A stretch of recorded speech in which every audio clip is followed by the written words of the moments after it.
नमस्ते दोस्तों, शर्मा जी की मैथ्स क्लास में आपका स्वागत है। दोस्तों, पिछले वीडियो में हम लोगों ने देखा था यूक्लिड डिवीजन एल्गोरिदम की मदद से हम दो नंबर्स के बीच में एचसीएफ कैसे निकालते हैं। कुछ तीन एग्जांपल्स हमने देखे थे, एक सिंपल सा, फिर थोड़ा उससे टफ और एक थोड़ा ज़्यादा टफ एग्जांपल देखा था।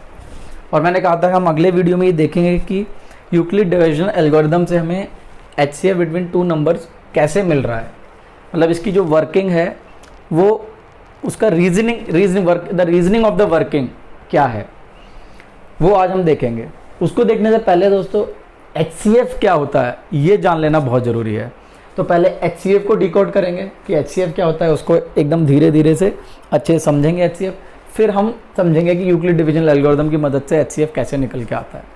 ठीक है, तो एचसीएफ की फुल फॉर्म तो सब लोग जानते ही हैं, हाईएस्ट कॉमन फैक्टर, है ना, हाईएस्ट कॉमन फैक्टर। तो हाईएस्ट का मतलब सबसे बड़ा, है ना। कॉमन का मतलब क्या है, कॉमन की बात कब होती है, कॉमन की बात तब होती है जब हम दो या दो से ज़्यादा चीज़ों की बात कर रहे हैं, तभी हम जानते हैं ना इनमें कॉमन क्या है। एक चीज़ में कॉमन पॉइंटलेस है ना, दो नंबर के बीच में कॉमन क्या है, दो एक्सप्रेशन के बीच में कॉमन क्या है, दो लोगों के बीच में कॉमन क्या है, दो शहरों के बीच में कॉमन क्या है ना, कम से कम दो या तीन या चार इनके बीच में कॉमन की बात होती है। हाईएस्ट कॉमन फैक्टर क्या है, सबसे बड़ा जो फैक्टर है दोनों नंबर के बीच में वो क्या है, जो सेम फैक्टर है सबसे बड़ा वो क्या है। तो फैक्टर क्या होता है, तो पहले फैक्टर को समझेंगे, और ये तो बहुत सिंपल टर्म से ही समझ जाएंगे। फैक्टर क्या होता है इसको अच्छे समझते हैं। अगर दोस्तों मैं इसे लिखता हूँ, अगर मैं कहता हूँ कि अगर मैं कहता हूं 6 इज डिविजिबल बाय 2, तो क्या ये सही है। 6 इज डिविजिबल बाय 2 का मतलब सिर्फ इतना है कि अगर मैं 6 को 2 से डिवाइड करता हूं तो जो रिमाइंडर है वो 0 आएगा। अगर 0 आता है रिमाइंडर तो हम कहते हैं डिविजिबल है। क्या मैं कह सकता हूं 6 इज डिविजिबल बाय 3, अब डिवाइड करके देखिए रिमाइंडर 0 आएगा, तो यस।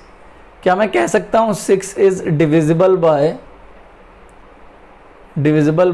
4, नहीं, डिवाइड करके देखिए 6 को, सो 4 1 जा 4, रिमाइंडर 2, तो रिमाइंडर 0 नहीं आया।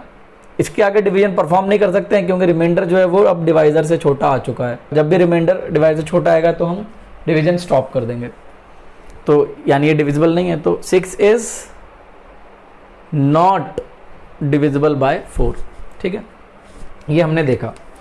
अब हमने डिविजिबल का मतलब समझ लिया, और ये जो बात है इसी बात को मैं ऐसे कह सकता हूँ, कि 2 डिवाइड्स 6, इसी बात को मैं ऐसे कह सकता हूँ 3 डिवाइड्स 6, और यहाँ मैं कह सकता हूँ 4 डजंट डिवाइड्स 6, है ना।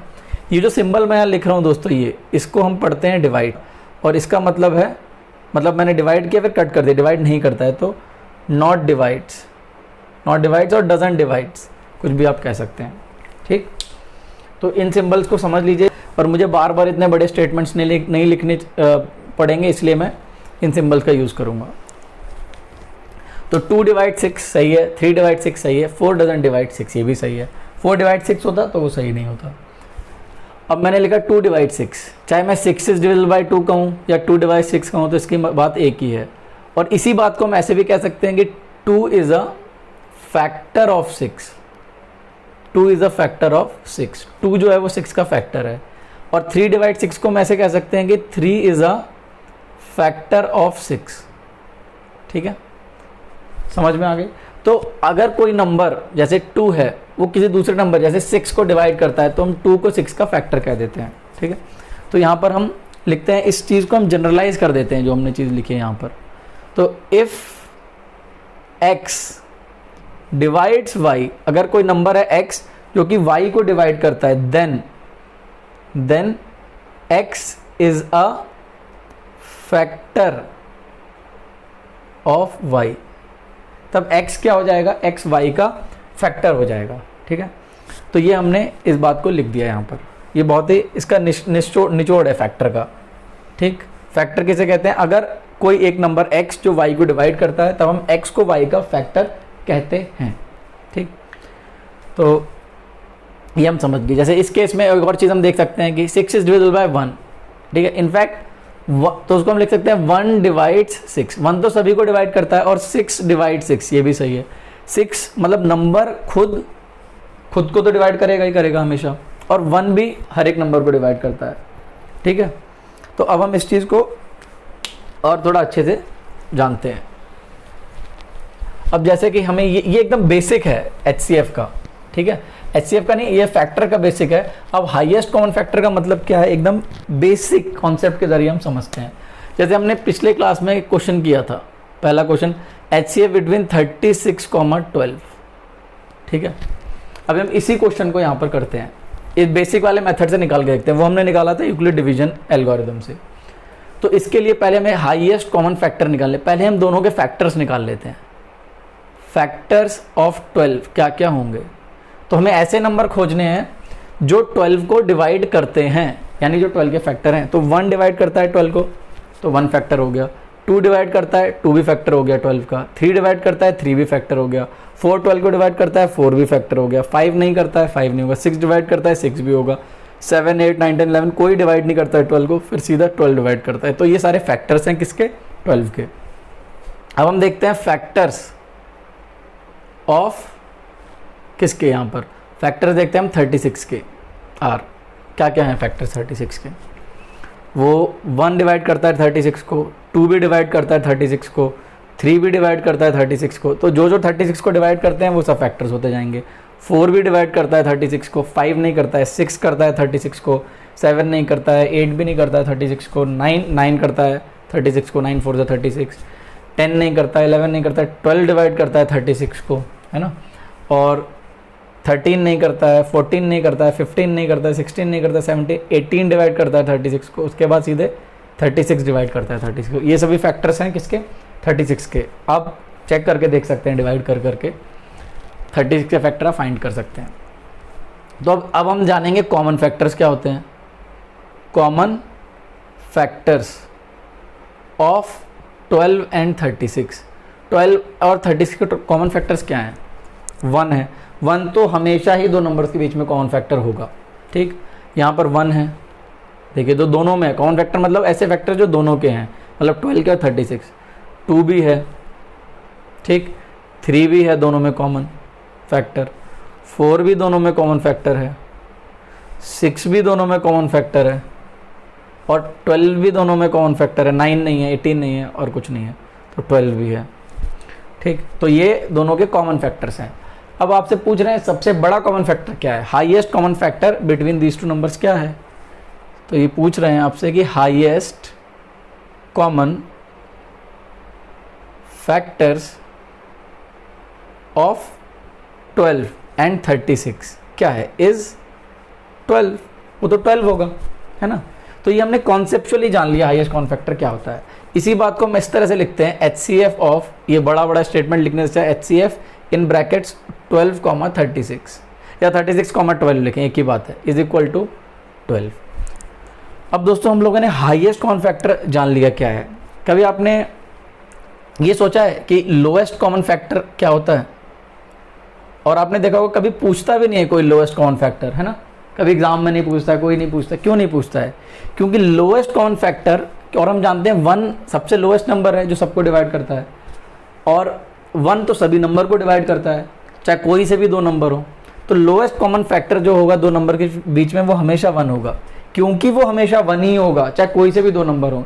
तो उसके ऊपर क्या बात करना, जब सेम ही आंसर रहने वाला है। ये बहुत ऑब्वियस सी चीज़ है कि lowest common factor between any two numbers is always 1। तो इसीलिए हम इस चीज़ की चर्चा नहीं करते हैं, ना तो ये आपसे कोई कभी पूछता है, पर आपको पता होना चाहिए कि लोएस्ट कॉमन फैक्टर की चर्चा क्यों नहीं होती है। ठीक, ये हमने समझ लिया। अब लास्ट वीडियो में हमने एक और चीज़ देखी थी, एक और क्वेश्चन देखा था, उसको भी हम इस मेथड से सॉल्व करके देखते हैं। HCF of 48, 18। ठीक, तो यहाँ पर हम निकालते हैं पहले फैक्टर्स ऑफ 18। 18 के फैक्टर्स क्या होंगे, आर 1 होगा, 2 होगा, 2 भी फैक्टर है, 3 भी डिवाइड करता है 18 को, वो भी फैक्टर होगा, 4 नहीं करता है डिवाइड, 5 नहीं करता है, 6 डिवाइड करता है 18 को, वो फैक्टर होगा, 7 नहीं करता, 8 नहीं करता, 9 डिवाइड करता है 9 फैक्टर होगा, 10 11 12 13 14 15 16 17 तक कोई डिवाइड नहीं करता 18 को, 18 डिवाइड करता है तो 18 फैक्टर होगा। ठीक, अगली चीज़ हम देखते हैं फैक्टर्स ऑफ, अभी हमने 18 का देखा, फैक्टर्स ऑफ 48 के हम देखते हैं क्या है, आर क्या क्या है। 1 होगा, 1 तो सबको डिवाइड करता है, 2 भी होगा फैक्टर 48 का, और 3 भी होगा फैक्टर, 16 3 48, तो 3 इंटू 16 इज़ 48, तो और 4 होगा, हाँ 4 12 48, 4 भी फैक्टर होगा, 5 होगा फैक्टर, 5 नहीं होगा, 6 होगा, हाँ 6 8 48, 7 होगा क्या फैक्टर 48 का, नहीं होगा, 8 होगा, 8 6 48, हाँ 8 होगा फैक्टर, 9 होगा 48 का फैक्टर, नहीं 9 के टेबल में 48 नहीं आता है, 10 होगा फैक्टर, 10 भी नहीं होगा 48 का, 11 नहीं होगा, 12 होगा, हाँ 12 होगा, फिर 16 होगा, इसके बाद 13 14 15 कोई नहीं होगा इसका फैक्टर, 16 के बाद जो अगला फैक्टर होगा वो क्या होगा, वो होगा सीधा 24, और 24 के बाद लास्ट जो फैक्टर होगा वो होगा 48। तो ये सारे फैक्टर्स हैं 1 2 3 4 6 8 12 16 24 और 48, ये सभी फैक्टर्स हैं 48 के। ठीक, अब इसी मेथड से हमें निकालना है, तो कॉमन फैक्टर्स क्या होगा, common factors of 18 and 48 are, common factor क्या है जो दोनों में है, 1 है, 2 कॉमन है, जैसे 1 यहाँ पर कॉमन है, 2 यहाँ पर कॉमन है, 3 यहाँ पर कॉमन है, और उसके बाद 6 यहाँ पर कॉमन है, और 2 3 6, उसके बाद कुछ भी कॉमन नहीं है, 9 यहाँ है पर यहाँ नहीं है फैक्टर, 4 यहाँ है पर यहाँ नहीं है, 18 फैक्टर यहाँ पर है पर यहाँ नहीं है, यहाँ 8 फैक्टर है पर यहाँ नहीं है, 12 यहाँ पर फैक्टर है पर यहाँ नहीं है, तो कॉमन फैक्टर सिर्फ हमारे ये 4 नंबर कॉमन फैक्टर है, 1 2 3 और 6। तो अब इसमें हाईएस्ट कॉमन फैक्टर क्या होगा 48, 18 का, वो होगा 6, और हमने पिछले क्लास में, पिछले वीडियो में ये देखा भी था यूक्लिड डिवीजन एल्गोरिथम से, वहाँ पर HCF जो 6 ही आ रहा है। तो आप कहेंगे सर जब इस तरीके से एकदम बेसिक तरीका है और ज़बरदस्त मेथड है ये, फैक्टर्स निकाल लो, फिर उनके कॉमन फैक्टर निकाल लो आसानी से, फिर उसमें से हाईएस्ट जो नंबर है वो बता दो, हाईएस्ट कॉमन फैक्टर हो जाएगा, कितना अच्छा तरीका है ये वाला। तो सर इसी तरीके को क्यों नहीं कर लेते हर जगह, तो इसलिए नहीं कर लेते क्योंकि अगर जैसे हमने तीसरा एग्जाम्पल जो था वो था HCF ऑफ क्या था, नंबर उसके क्या थे 4052, 12576, ये है। अब यहाँ पर दिक्कत क्या है, दिक्कत ये है कि यहाँ पर जो नंबर्स जिनके बीच में फैक्टर्स निकालना तो बहुत छोटे छोटे थे, इनके फैक्टर्स हम बहुत आराम से बहुत जल्दी निकाल सकते हैं। ठीक है, यहाँ पर भी जो फैक्टर्स थे इनके भी वो बहुत आराम से निकल आएंगे थोड़ी सी मेहनत करके, लेकिन इनके फैक्टर्स निकालना मतलब फैक्टर्स ऑफ 4052 के निकालना ये बहुत टेढ़ी कीर है, बहुत टाइम लग जाएगा इसके लिए। और फैक्टर्स ऑफ 12576 के निकालने के लिए तो हमको 1 से डिवाइड करके, 2 से, 3 से, 4 से, बहुत सारे नंबर से डिवाइड करके देखना पड़ेगा, तब हम फैक्टर्स लिस्ट करेंगे इन दोनों के, फिर उनमें से कॉमन ढूंढेंगे इस प्रोसीजर से, तो हमको बहुत टाइम लग जाएगा। तो मैथमेटिक्स का एक सबसे बड़ा गोल है कि हम चीज़ों को करें, लेकिन कॉन्सेप्ट तो यही रहेगा हर चीज़ का, मतलब कॉन्सेप्ट भी ज़रूरी है और चीज़ों को कैसे जल्दी किया जाए उसके लिए मेथड्स डेवलप करते रहते हैं मैथमेटिक्स में। तो HCF निकालने के लिए जब हमने देखा यार ये जो बड़े नंबर हैं तब हम ये मेथड बहुत कारगर नहीं है, तो इसीलिए थैंक्स टू यूक्लिड जिन्होंने हमको एक बहुत ही ज़बरदस्त टेक्निक दी जिसका नाम है यूक्लिड डिवीजन एल्गोरिथम, और जिसका यूज़ करके हम HCF इन दो नंबर्स का बहुत जल्दी से निकाल सकते हैं।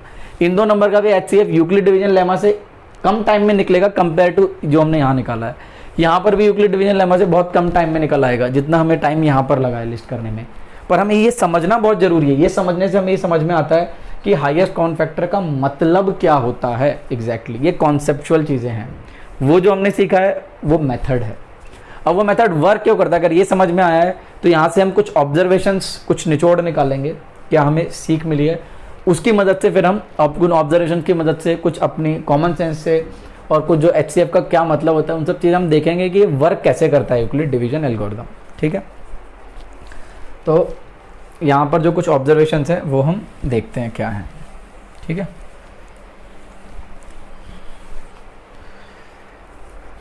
तो ऑब्जर्वेशंस, आप कहेंगे सर ये मैथमेटिक्स में ऑब्जर्वेशंस कब से होने लगी। मैथमेटिक्स में ऑब्जर्वेशंस बहुत ज़रूरी हैं मैथमेटिकल अंडरस्टैंडिंग के लिए। जितने अच्छे से आप जो भी मेथड्स हैं उनको ऑब्जर्व करेंगे तो पीछे ऑब्जर्वेशन का मतलब क्या है, उसमें कुछ छुपी हुई बातें रहती हैं, उन बातों को अगर समझ जाएंगे तो आपकी मैथमेटिकल अंडरस्टैंडिंग बहुत ज़बरदस्त हो जाएगी। ठीक है, प्रॉब्लम सॉल्विंग तो एक चीज़ है, वो सबको आनी चाहिए, लेकिन कॉन्सेप्ट में से जो ये ऑब्जर्वेशंस को निकाल ले वही असली महारत ही है। ठीक, तो यहाँ पहली ऑब्जर्वेशन दोस्तों बचपन से आप जानते होंगे, पर यहाँ हम नोट डाउन फिर भी करेंगे। जैसे 1 सभी नंबर्स का फैक्टर होता है।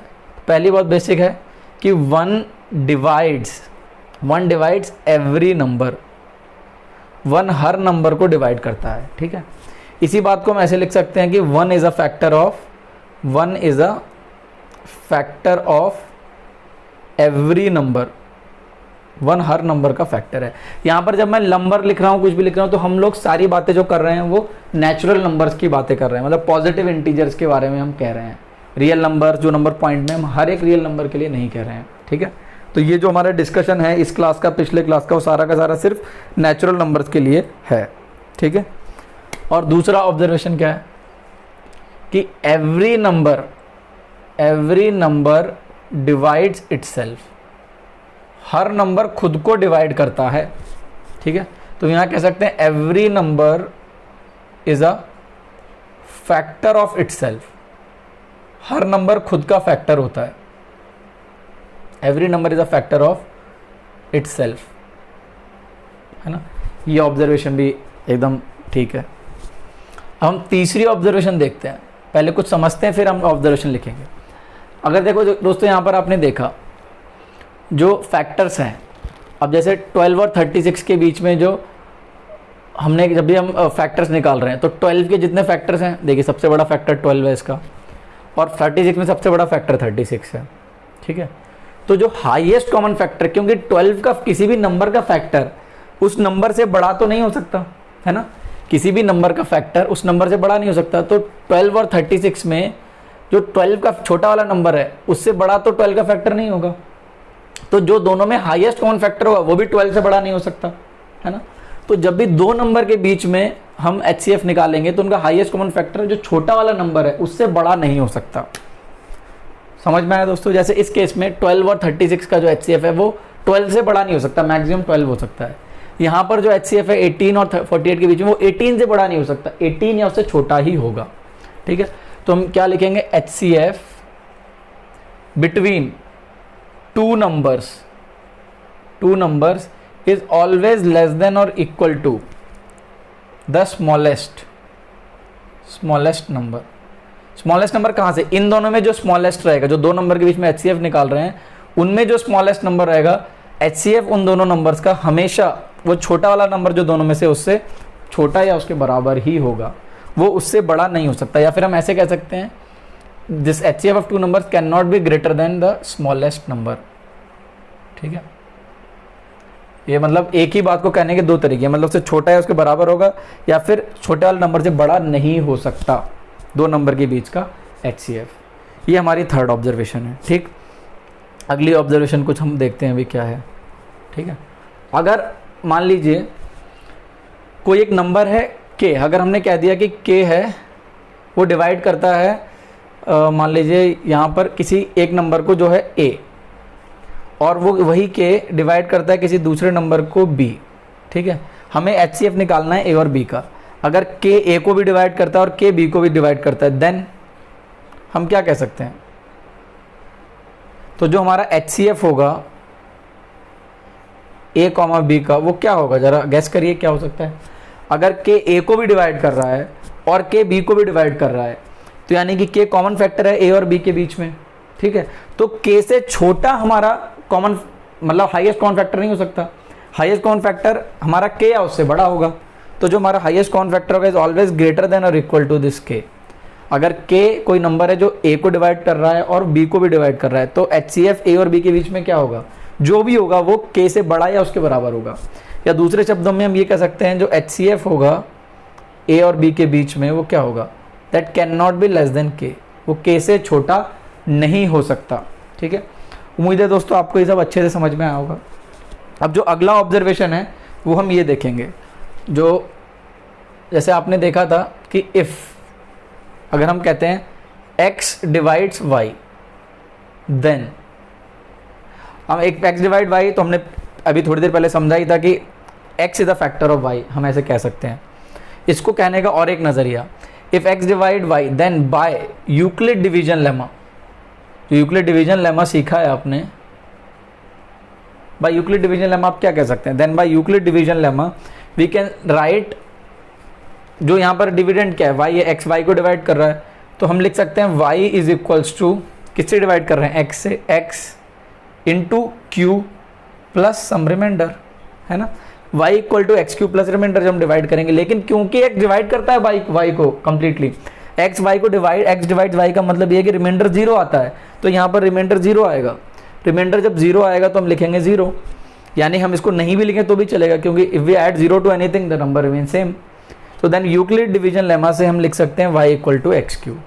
अगर हम जानते हैं if x divides y then by Euclid division lemma y is equals to X Q. या फिर दूसरा इसको इस ढंग से भी कह सकते हैं कि अगर हमें पता है कि अगर हम जानते हैं कि y ऐसे करके लिखा हुआ है, x इंटू सम q लिखा हुआ है, तो इसका मतलब है if y is equals to X into Q, तो हम लिख सकते हैं then this means x divides y, ठीक है, यहाँ पर q also divides y and q also divides y, ठीक है, x भी y को डिवाइड करेगा, q भी डिवाइड करेगा, क्योंकि रिमाइंडर 0 है, ठीक है। जैसे कि अब इसका एक छोटा सा एग्जांपल देखते हैं, अगर हम कहते हैं जैसे a वाला एग्जांपल था, 12 ने 36 को डिवाइड किया, ठीक है, तो हम लिख सकते हैं 36 is equals to 12 into some number, जो कि इस केस में q 3 है, प्लस 0, तो ये लिखने की ज़रूरत नहीं है, तो हम लिख सकते हैं 36 इक्वल टू 12 इंटू 3, जैसे हमने यहाँ पर, because this is we are writing because 36 is divisible by 12, means when 12 divides 36 we can write 36 is equals to 12 into 3. So when x divides y similarly we can write y equal to x into q, और when y is equals to x q is given, जब ये दिया यह रहेगा तो हम इसकी मदद से क्या कह सकते हैं कि 12 36 को डिवाइड करता है, और हम कह सकते हैं 3 भी 36 को डिवाइड करता है, ये दोनों ही नंबर 36 को डिवाइड कर सकते हैं। तो ये हमारी 6 ऑब्जर्वेशन है दोस्तों, इसको आप अच्छे से समझ लीजिए। जब ये आपको समझ में आ जाएंगी तो हम जो है ये समझेंगे कि जो पिछले वीडियो में हमने यूक्लिड डिवीजन लेमा की मदद से एल्गोरिथम डेवलप किया था, तो वो एल्गोरिथम वर्क क्यों करता है, वो कैसे होगा, अभी हम जस्ट थोड़ी देर में समझेंगे। तो हमारी जो ऑब्जर्वेशंस हैं वो एक बार जल्दी से रिकैप कर लेते हैं कि 1 divides every number, means 1 is a factor of every number. Second is every number divides itself, that is every number is a factor of itself, हर नंबर खुद का फैक्टर होता है। HCF of 2 numbers is always less than or equal to smallest number, smallest number, ये जो 2 number का HCF निकाल रहे हैं, छोटे वाले नंबर से HCF जो होगा या तो उससे छोटा होगा या उसके बराबर होगा, उससे बड़ा नहीं हो सकता, जो हमने यहाँ लिखा है। और अगर कोई नंबर k है जो a को डिवाइड कर रहा है और कोई वही नंबर जो k है वो b को भी डिवाइड कर रहा है, तो जो HCF है a और b का वो k या k से बड़ा ही होगा, ठीक, मतलब वो k से छोटा नहीं हो सकता a और b का HCF। और अगर x y को डिवाइड करता है तो यूक्लिड डिवीजन लेमा की मदद से हम y equal to X Q लिख सकते हैं। और अगर हम जानते हैं y is equals to X Q लिखा हुआ है, देन इसका मतलब ये है कि x y को डिवाइड करता है और q भी y को डिवाइड करता है। ये दोस्तों अगर आपको समझ में आ गया हो तो हम अब उसके वर्किंग रूल क्यों वर्क करता है यूक्लिड डिवीजन एल्गोरिथम का, उस पर हम जाते हैं, ठीक है। तो ये ऑब्जर्वेशंस मैं अभी लिखे रहने देता हूँ नीचे, और हम ऊपर देखते हैं वर्किंग रूल कैसे काम करता है।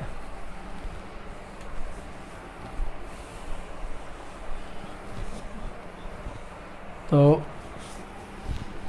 हम इस वाले एग्जाम्पल के ज़रिए पहले समझते हैं चीज़ों को, और उसके बाद फिर हम कुछ करते हैं अलग चीज़।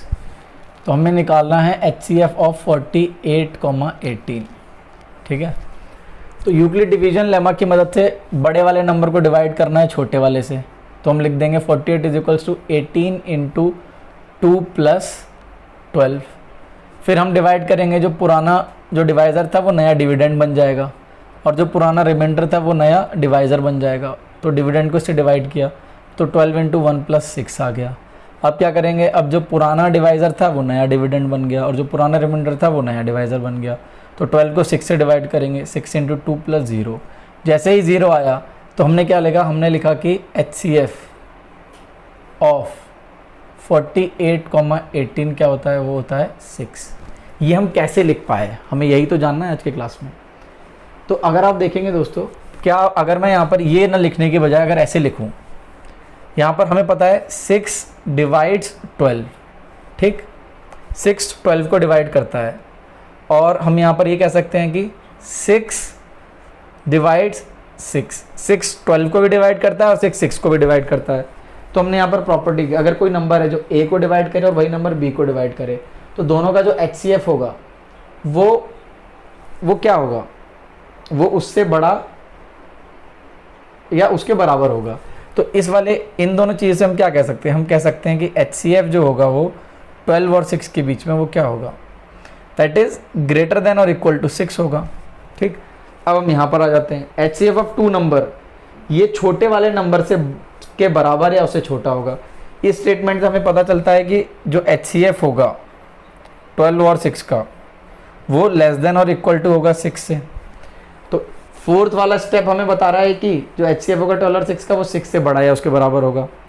और फिफ्थ जो थर्ड हमारा जो ऑब्जर्वेशन है वो कहती है कि HCF और 12 और 6 का 6 या उससे छोटा होगा। तो अगर हम इन दोनों को मिला दें तो from these two we can say that HCF, इसका मतलब क्या है, HCF और 12 और 6 का क्या होगा, वो 6 ही होगा, है ना, 6 ही होगा।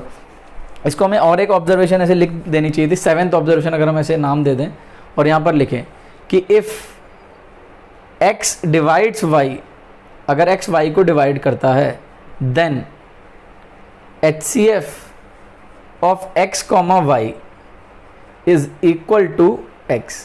अगर x y को डिवाइड करता है तो इन दोनों के बीच में HCF क्या होगा, वो x ही होगा, क्योंकि जैसे 6 और 12 के बीच में सबसे बड़ा नंबर जो 6 और 12 को डिवाइड करता है, तो 6 को डिवाइड करने वाला सबसे बड़ा नंबर 6 ही है, ठीक। तो हम देख लेंगे 6 को डिवाइड करने वाला सबसे बड़ा नंबर 6 है, अगर वो नंबर 12 को भी डिवाइड करता है तो 6 ही उसका HCF हो जाएगा। तो ये 3 और 4 को मिला करके बनती है 7th वाली ऑब्जर्वेशन, जो कहती है कि अगर कोई नंबर x है जो y को डिवाइड करता है तो इन दोनों के बीच का जो HCF है वो x ही हो जाएगा। तो उसका भी अगर हम यूज़ करें कि क्योंकि 6 नंबर है, तो जब हम 12 और 6 का HCF ढूंढ रहे हैं तो 6 है वो 6 और 12 दोनों को डिवाइड करता है, तो 6 ही उसका HCF हो जाएगा। अब आप सोचेंगे सर ये तो आपने 12 और 6 का HCF बताया 6 है, हमको तो HCF 18 और 48 का चाहिए था, तो पूछा कुछ और है और आपने जवाब किसी और चीज़ का दे दिया। तो यहाँ पर यही तो चीज़ है दोस्तों, जो 12 और 6 का HCF है, अगर आप इसको ध्यान से भी ऑब्जर्व करेंगे, जो HCF 12 और 6 का है, मतलब जो HCF इन दोनों नंबर्स का है, ठीक, वही HCF इन दोनों नंबर्स का है। द सेम HCF इज, वही HCF होगा 18, 12 का, और वही HCF होगा 48, 18 का, वही HCF होगा 48, 18 का, जो कि क्या है, जो कि है 6। अभी हमने देखा ये HCF 6 है, और वो तो हमने मेथड से इसको बोल दिया था। यहाँ तो आप श्योर है ना, अगर 12 6 से डिवाइड होता है तो 6 12 और 6 का HCF होगा, ये तो आपको समझ में आ गया है। तो 6 12 और 6 का HCF है, ये समझ में आ गया है। पर ये दोनों चीज़ें कैसे इक्वल हैं और ये इसके भी इक्वल कैसे है, ये समझने की बात है बस। अगर हम ये समझ जाएंगे तो यूक्लिड डिवीजन एल्गोरिथम का प्रूफ खत्म, वो समझ में आ गया ही वर्किंग रूल कैसे होता है। तो इसको समझने के लिए पहले थोड़ा सा वेरीफाई कर लेते हैं, है ना। तो हम क्या करेंगे, सबके कॉमन फैक्टर्स लिख के देखते हैं। कॉमन फैक्टर, ये वेरिफिकेशन हो रही है, अभी प्रूफ नहीं है, प्रूफ हम करेंगे। Common factors of 12 and 6 are, 12 और 6 के कॉमन फैक्टर्स क्या क्या होंगे। 1 दोनों को डिवाइड करता है 12 और 6 को, है ना। 2 भी डिवाइड करता है 12 और 6 को, 3 भी डिवाइड करता है 12 और 6 को, और 4 नहीं करता है, 5 नहीं करता है दोनों को। उसके बाद 6 डिवाइड करता है 12 और 6 को। ये कॉमन फैक्टर्स हो गए इन दोनों के। अब हम देखते हैं कॉमन फैक्टर्स ऑफ 18 एंड 12। 18 और 12 के कॉमन फैक्टर्स क्या होंगे। 1 होगा 18 और 12 का कॉमन फैक्टर, 2 भी होगा क्योंकि 2 6 12 और 18 दोनों को डिवाइड करता है, 3 भी होगा 12 और 18 का कॉमन फैक्टर, 4 होगा क्या दोनों का, 4 12 का होगा कॉमन फैक्टर पर 18 का नहीं होगा, 5 किसी का भी कॉमन फैक्टर नहीं है, 6 दोनों का कॉमन फैक्टर है, 7 किसी का भी कॉमन फैक्टर नहीं है, 8 किसी का भी नहीं है, 9 18 का है पर 12 का नहीं है, उसके बाद 10 किसी का नहीं है, 11 किसी का नहीं है, 12 का कॉमन फैक्टर है पर 18 का नहीं है। 12 के बाद कोई भी कॉमन फैक्टर 12 का नहीं हो सकता, तो बस यही कॉमन फैक्टर्स रहेंगे। अब हम निकालते हैं common factors of 48 and 18 are. इन दोनों के कॉमन फैक्टर्स क्या होंगे। इन दोनों के जो कॉमन फैक्टर्स होंगे वो होंगे 1 होगा, 1 दोनों को डिवाइड करता है, 2 भी डिवाइड करता है 18 को और 48 दोनों को, तो 2 भी कॉमन फैक्टर होगा, 3 डिवाइड करता है, हाँ 3 भी 18 और 48 को डिवाइड करता है, तो 3 भी कॉमन फैक्टर हो जाएगा। 4 नहीं करता है डिवाइड, 4 12 को 48 को डिवाइड करता है पर 18 को नहीं करता, तो 4 कॉमन फैक्टर नहीं हो सकता। 5 भी नहीं होगा किसी कॉमन फैक्टर। 6 होगा, 6 8 = 48 एंड 6 3 = 18। 7 कॉमन फैक्टर होगा दोनों का, नहीं होगा किसी का भी। 8 होगा, 8 6 = 48 है पर 8 डज नॉट डिवाइड्स 18, तो 8 नहीं होगा कॉमन फैक्टर। 9 होगा, 9 18 का कॉमन फैक्टर, 18 का फैक्टर है पर 48 का नहीं है, तो वो भी कॉमन फैक्टर नहीं होगा। 10 भी नहीं होगा दोनों का कॉमन फैक्टर। 11 भी नहीं होगा। 12 18 को डिवाइड नहीं करता है, भले ही इसको करता हो 48 को, तो वो भी कॉमन फैक्टर नहीं है। तो 18 भी 18 को डिवाइड करता है पर 48 को नहीं करता है, वो भी कॉमन फैक्टर नहीं है, तो ये ही कॉमन फैक्टर है। तो आप अगर देखेंगे दोस्तों, ये जो हमने किया है ये प्रूफ नहीं है, ये वेरिफिकेशन है। तो जो हमने कॉमन फैक्टर्स निकाल के देखे 12 और 6 के और 18 और 12 के और 48 और 18 के, तो ये जो आए वो सब में एक जैसे आए।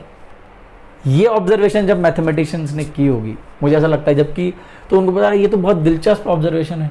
इससे उनको ये लगा कि जो इनके कॉमन फैक्टर, जो इसका जो इन दोनों के जो कॉमन फैक्टर्स हैं वही इन दोनों के कॉमन फैक्टर्स हैं और वही इन दोनों के कॉमन फैक्टर्स हैं। तो इसीलिए हम कह देते हैं कि 6 is a common factor of 48, 18।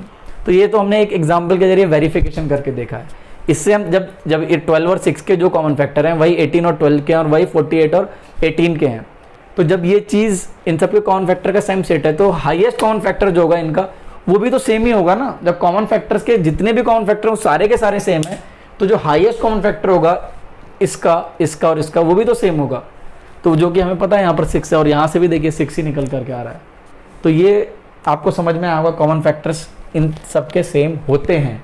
ये हमें दिख भी गया, ये हमने वेरीफाई भी करके देख लिया। लेकिन मैथमेटिक्स सिर्फ वेरिफिकेशन से नहीं चलती है ना। वेरिफिकेशन से हमें आइडिया मिलता है कि हमें अच्छा ये स्टेटमेंट, अब कुछ ऐसी चीज़ें जो हम प्रूव कर सकते हैं। तो अब हम कुछ ऐसा यूक्लिड डिवीजन एल्गोरिथम है, इसमें हम कुछ ऐसा प्रूफ दिखाएंगे, प्रूव करेंगे कि ये चीज़ कैसे इक्वल है। जैसे कि अगर हमारे पास 2 नंबर्स हैं A एंड B, ठीक है, जहाँ पर हमें पता है कि A B से बड़ा है, एकदम क्लियर कट बड़ा है, तो हम A को ऐसे लिख सकते हैं BQ + R Euclid division lemma की मदद से।